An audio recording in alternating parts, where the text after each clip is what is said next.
దేవుడు అసలుకి యంత్రాంగాన్ని లేదా లోపల ఉన్నటువంటి నీ హృదయాన్ని, నీ ఆత్మని ఎందుకు సృష్టించాడంటే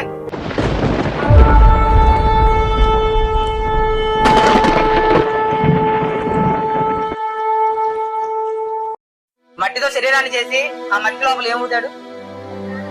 దేవుడినే తాను ఆత్మనే ఊదాడు. ఇప్పుడు దేవుడు ఉండే ఆ స్థానాన్ని మనం ఎలా ఉంచాలి? పరిశుద్ధంగా ఉంచాలి. కానీ ఆ పరిశుద్ధంగా ఉండే స్థలాన్ని మనం ఏం చేస్తున్నాం?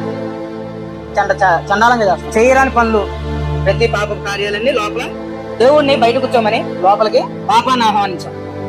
ఏముంది హృదయంలో? చోటే ఉంది అంటే గుళ్ళు, కుట్రలు, కుతంత్రాలు, తెల్లారు లెగిస్తే వాడి నాశనాలు, వీరి నాశనాలు కోరుకుంటాం. వాడు కష్టపడి తెచ్చుకొని బతుకుతుంటే ఓర్చుకోలేకపోవడం. దేవుడు ఉండాల్సిన ప్రదేశంలో ఏం పెట్టేశాం?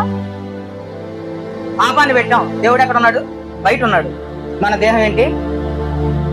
దేవుడు ఆలయం. దీంట్లో ఎవరిని పెట్టాలి? దేవుడిని పెట్టాలి. ఏ వీడియో గేమ్ పెట్టేసుకున్నామో, ఏ క్రికెట్ మ్యాచ్ పెట్టేసుకున్నామో, ఏ మనిషిని పెట్టేసుకున్నామో, నీ భార్యంగా అందరినీ ప్రేమించు. నీ భార్యంగా అందరితో విశేషమైన ప్రేమ కలిగి ఉండు. అందరి ఎలా దారి కలిగి ఉండు. అందరితో సమాధానంగా ఉండు. కానీ నీ అంతరంగికంగా మాత్రం ఆ ప్రదేశం ఒక్కరికి సొంతం. ఆ ఒక్క వ్యక్తి దేవుడు. ఆ ఒక్క వ్యక్తి దేవుడు. నీ హృదయంలో ఉండాల్సింది దేవుడు మాత్రమే. హృదయంలో దేవుడు ఉంటే నీ శత్రువుని కూడా క్షమించేస్తావు. హృదయంలో దేవుడు ఉంటే నీ ముఖం మీద ఉమ్మినవాడు కూడా అన్ని క్షమించి అడుగు గురించి ప్రార్థన చేస్తావు. మా మధ్యలో మీరు ఎందుకు యేసు ప్రభువుని ప్రకటిస్తున్నారు అని మిమ్మల్ని ఎవరైనా హేళన చేస్తే వాళ్ళ పిల్లల గురించి ప్రార్థన చేస్తావు, వాళ్ళ కుటుంబాల గురించి ప్రార్థన చేస్తావు, వాళ్ళ మారు మనసు గురించి ప్రార్థన చేస్తావు, వాళ్ళ ఆర్థిక పరిస్థితుల గురించి ప్రార్థన చేస్తావు. నేను హింసించినప్పుడల్లా వాళ్ళ ఆరోగ్యాన్ని గురించి నువ్వు ప్రార్థన చేస్తావు. హృదయంలో దేవుడు ఉంటే నీకు బయట హింస ఉండదు. హృదయంలో దేవుడు లేకపోతే బయట నువ్వు ఎంత వికృతంగా ఉంటావు చెప్ప. కనిపించినప్పుడు అమ్మ బాగున్నావు అంటావు, ఇది ఇంకా చచ్చిపోలేదని హృదయంలో అనుకుంటావు.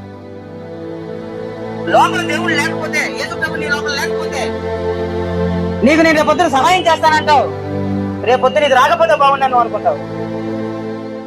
యేసు ప్రభు నీ హృదయంలో లేకపోతే నీ శరీరాన్ని నువ్వే నాశనం చేసుకుంటావు. ముందుతోనో, సిగరెట్ తోనో, గుట్కాతోనో, పాన్ పరాగుతోనో, గంజాయితోనో, డ్రగ్స్ తోనో.